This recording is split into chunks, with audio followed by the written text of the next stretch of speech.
안녕하세요. 나돈나TV 김무영입니다. 오늘은 산뜻한 그림과 함께 새로운 공간에서 여러분 만나 뵙고 있는데요. 여기는 카페 아트앤이라고 하는 압구정에 있는 엄청난 공간입니다. 원래 저만 알고 있으려고 했는데 여기 너무 또 좋고 아름답고 이 봄에 너무 어울리는 공간이라서 여러분과 함께 이 공간에서 오늘 이야기하려고 해요. 여러분은 마음이 어디에 있는지 아세요? 제가 설문을 해봤더니 어떤 분들은 마음이 당연히 가슴, 여기 가슴이 있지 라고 대답하고요. 한 60% 정도. 근데 어떤 분들은 아니야, 마음은 머리에 있는 거야. 이성, 뇌에 마음이 있어. 이렇게 얘기하시는 분들이 한 20%. 그리고 아닌 것 같아. 가슴에 있는 것도 아니고 머리에 있는 것도 아닌데 있기는 있어. 근데 어디 있는지는 잘 몰라 하는 분들이 또 한 20% 이렇게 되는 것 같아요. 마음이 어디에 있는지는 모르지만 있다라고 하는 건 다 알아요. 그죠? 근데 마음이 아프면 어디가 아픈 거죠? 그 보통 병원에 가면 진찰을 하잖아요. 그리고 여기가 문제네요 하고서는 딱 그 부분을 고치는 뭐 시술을 한다든지 치료를 한다든지 필요하면 막 수술을 해서 찾고 그렇게 하잖아요. 근데 마음이 아프면 물론 이제 신경정신과에 가거나 상담을 받거나 이렇게 우리가 대응을 하고 또 약을 먹기도 하는데요. 근데 과연 그것이 마음의 그 아픈 그 자리를 딱 찾아서 낫게 하는 걸까? 저는 그런 생각을 해봤습니다. 그래서 우리가 결국은 자기의 마음이 어떠한지 사실은 본인도 잘 모른다고 얘기를 하잖아요. 근데 저는 오늘 그 비밀을 조금 같이 생각해 보면서 이렇게 볼 수도 있구나 하는 차원에서 이야기 들어주시면 좋겠습니다. 첫 번째는요, 제 생각에는요, 마음은 머리도 아니고 가슴도 아니고 그냥 나의 몸 전체에 있는 것 같아요. 왜냐하면 내가 감각을 사용하잖아요. 우리가 시각, 청각, 후각, 미각, 촉각 이렇게 오감이 있는데 어떤 걸 딱 보면 마음이 갑자기 막 너무 벅차. 마음이 막 너무 설레. 그쵸? 근데 눈을 감고 있어도 어떤 이야기를 딱 들어. 무언가 소리를 들어. 그러면 또 마음이 막 움직여요. 그죠? 그래서 전화 통화만 해도 그 사람이 보이지 않아도 그냥 듣기만 해도 내 마음이 막 움직이잖아요. 그리고 또 어떤 음식을 맛봐. 근데 그 맛보는 순간에 다른 세상을 막 느껴. 내 마음이 막 다른 세상에 가 있어. 와, 너무 좋아. 근데 때때로 간을 잘 맞추지 못하면 마음이 내 이상한 데로 가기도 하죠. 근데 어쨌든 맛보면 마음이 또 막 느껴진다는 거죠. 그리고 후각. 향기를 맡으면 어떤 냄새를 맡으면 내가 좋아하는 냄새, 싫어하는 냄새가 있어요. 그 냄새 생전 처음 맡아보는 것들도 있잖아요. 우리가 해외여행을 가서 처음 보는 음식의 그 향을 맡았을 때 사실은 평생 처음인 거잖아요. 그 향이. 근데 음식이 나왔어. 향이 너무 좋은 거야. 근데 음식이 나왔어. 너무 먹음직스러워. 근데 향이 너무 이상해. 나 안 먹고 싶어. 다 맛있다는데 정말 맛있게 생겼는데 내 마음은 뭐예요? 확 닫혀버려요. 그죠? 그리고 촉각. 굉장히 중요한 감각인데 몸 전체에 다 그 촉각을 느낄 수 있잖아요. 근데 몸을 스치기만 해도 우리는 마음이 움직여요. 어떤 사람이 그냥 사랑스러운 손길로 쓰다듬어 줄 때 마음이 부드럽게 열리기도 해요. 근데 똑같은 사랑스러운 손길이라고 해도 어떤 순간에는 왜 이래? 이러지 마세요. 여기서 이러시는 거 아니에요? 이렇게 이제 되잖아요.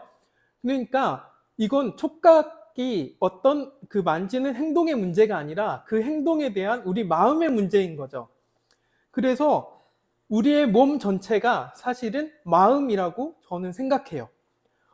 그러면 작가님, 약간 납득이 되면서 또 안 되는 것 같은데요.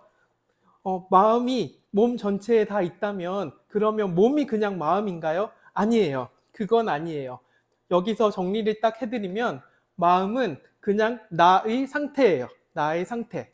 나라고 하는 존재가 있잖아요. 그죠? 근데 그건 눈에 안 보여요. 맞죠?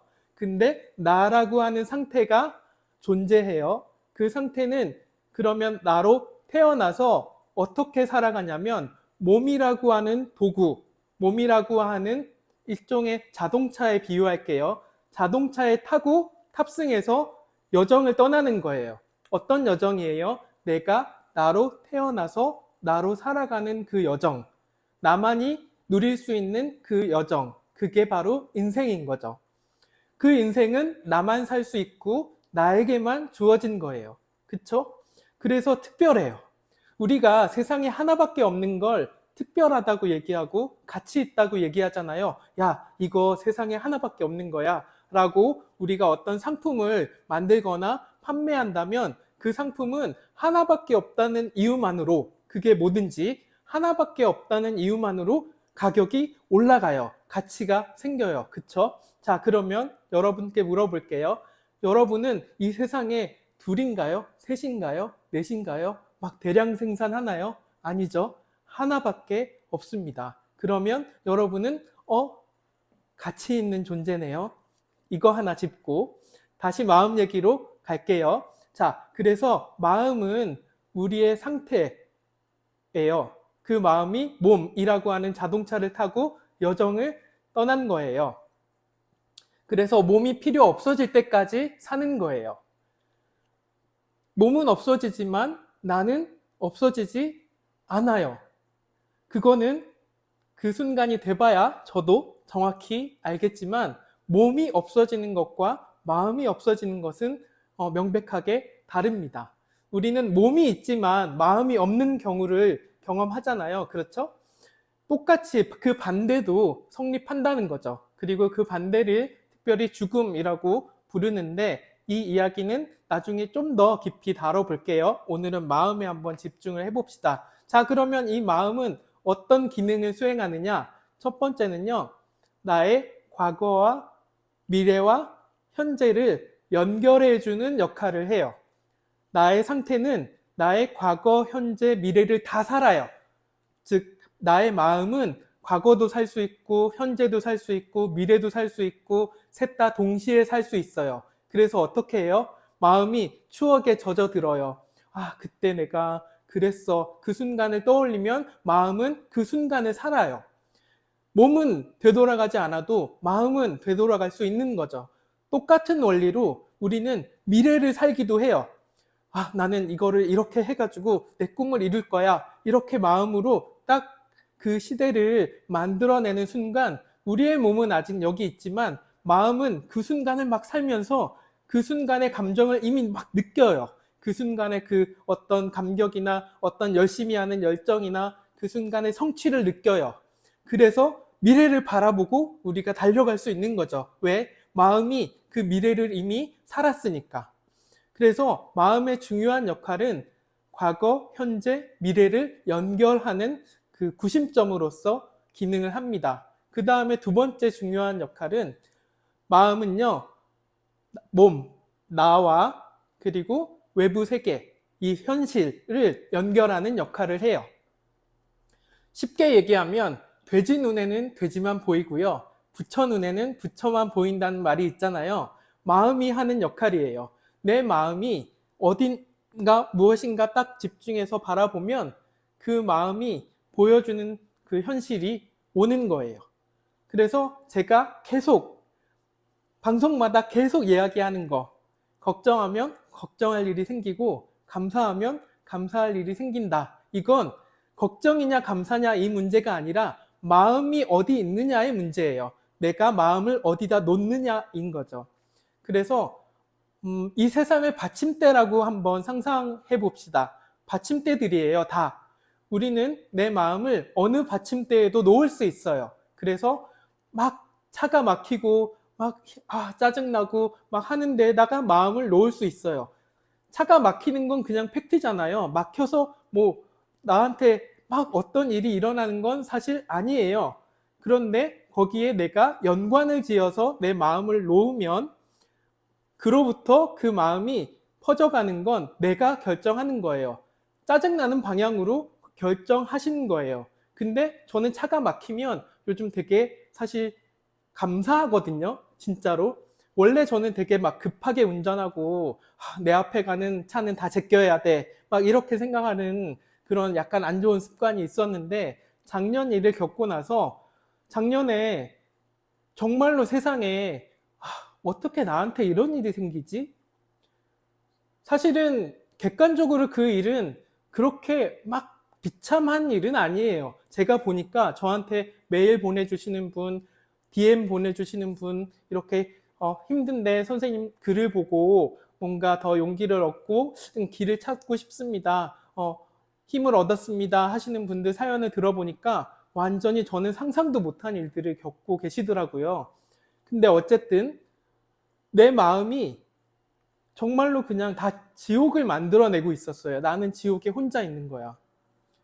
나는 내가 뭔가 잘못을 했어. 그래서 이 일을 겪고 있는 거야. 그렇게 생각을 했거든요. 그래서 제 눈에 뭐만 보이겠어요? 다 지옥인 거예요. 차가 막혀도 지옥이고, 차가 없어도 지옥이고, 배가 불러도 지옥이고, 배가 고파도 지옥인 거예요. 다 지옥처럼 느껴졌어요. 근데 제가 제 자신을 깨달아가기 시작하면서 제 인식을 바꾸고 마음의 상태를 다른 데 놓기 시작했어요.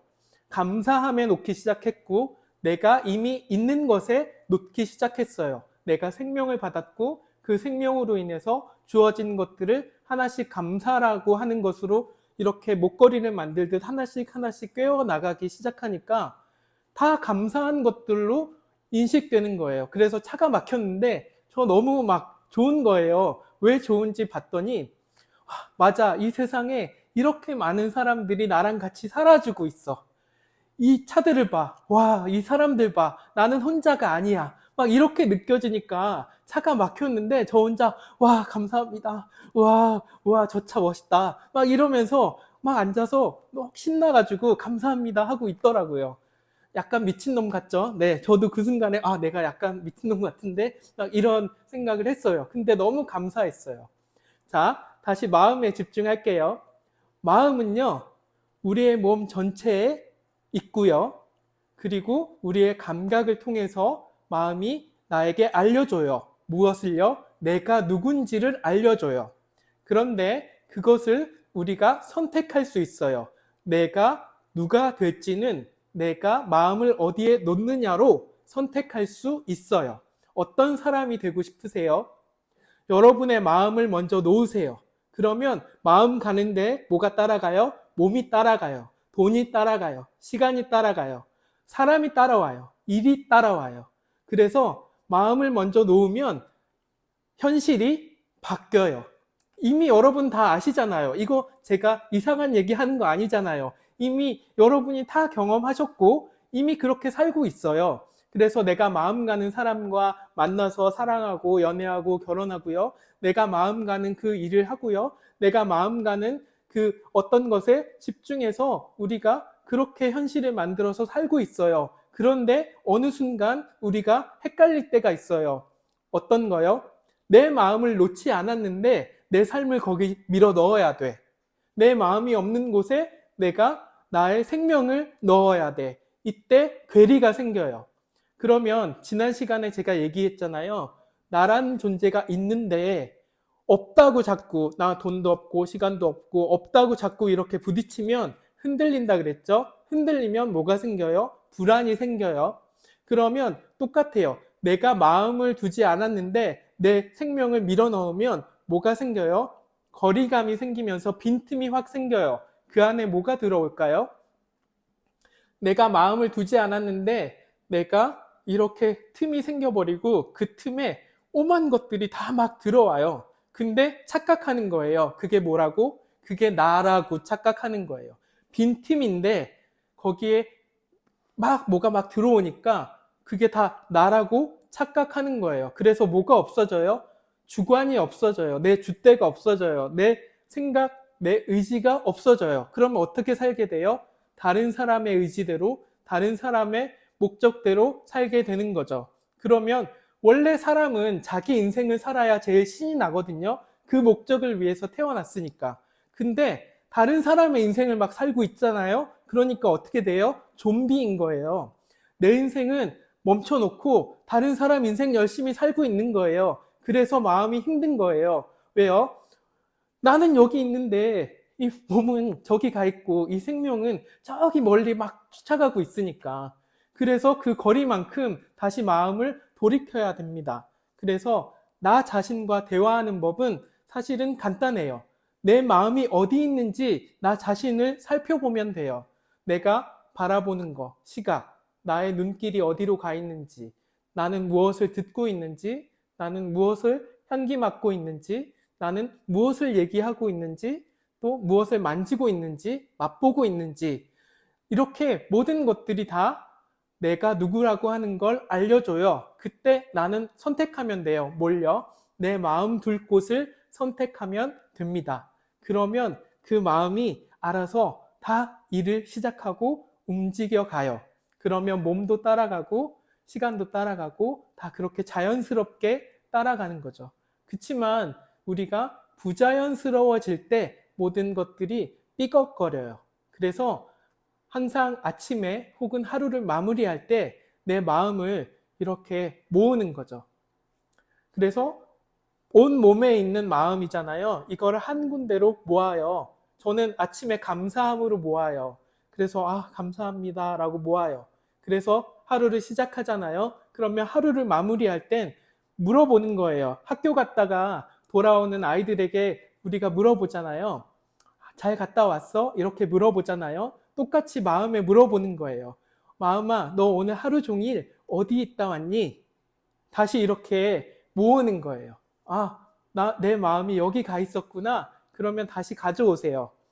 그래서 한 번 더 살펴보는 거예요. 필요하면 세수도 시켜주고, 먹을 것도 먹여주고, 잠도 재워주고, 돌보는 거예요. 마음을 돌보는 거예요. 어떻게 돌볼 수 있을까요? 알아주면 됩니다. 내 마음을 내가 알아주면 마음은 돌봄을 받아요. 그러면 다시 내가 살아갈 수 있는 힘이 생겨요. 살아갈 이유가 생겨요. 정보가 업데이트돼요. 그러면 피곤하지 않고 그러면 힘이 저절로 솟아납니다. 그래서 마음을 알아주는 것은 사실은 가장 좋은 피로회복제라고 생각해요. 제가 막 이렇게 신나서 얘기하는 것도 제 마음을 모았다가 여러 군데 제가 이렇게 마음을 잘 놓고 다시 가져와서 이렇게 마음을 또 돌보고 했기 때문이라고 저는 생각하거든요. 뭐 다른 게 있어서가 아니에요. 마음을 잘 돌보기 때문이라고 생각합니다. 그래서 오늘 나 자신과 대화하는 법, 무의식의 설정값 바꾸기 이 주제로 이야기를 했는데요. 이야기가 생각보다 더 길어져서 이건 두 편으로 나눠야 될 것 같습니다.